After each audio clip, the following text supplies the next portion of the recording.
Success is getting what you want, but wanting what you have truly is happiness. It took me a long time to realize that. When I was drinking, when I was at my worst, it was usually fueled from a place of discontentment. I was searching for that dopamine. No matter what I did, wasn't giving me the feeling of what I wanted.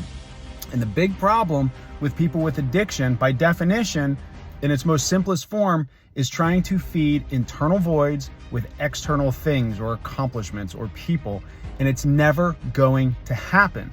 And the sooner you realize that, and this is not just about addiction, it's life in general, that we tend to look to the outside world to make us feel better on the inside.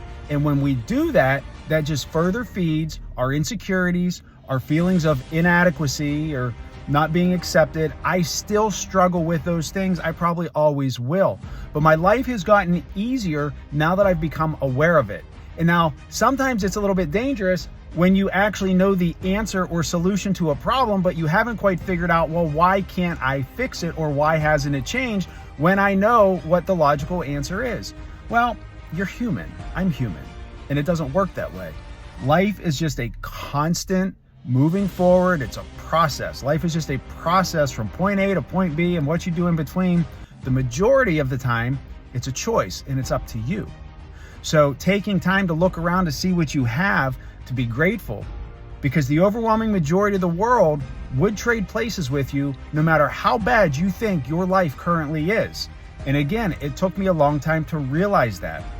And the more that I do, and the more that I accomplish, and yeah, I'm a dopamine junkie, and I need that kind of thing, and that's why I do my triathlon. It's why I jump out of airplanes. It's why I like to build business. It's like why I like to sail.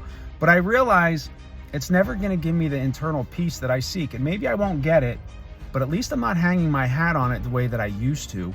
And now I've incorporated that stuff as just part of the process of my life to continue to grow and move forward and to try to better myself so that I have something more and something better to offer to the world, to whoever might need it.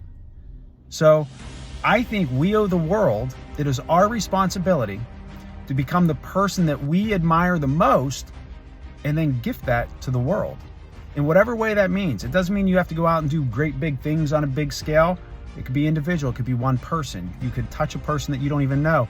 So that's entirely up to you. There is no goal to hold that to. That's an internal thing for you. But if every day you're working towards making yourself the person that you would be the most proud of, that you would admire, and then you turn around and offer that to the world, well, to me, that's true success. So I want you to think about that and then act upon it, because the choice is ultimately yours.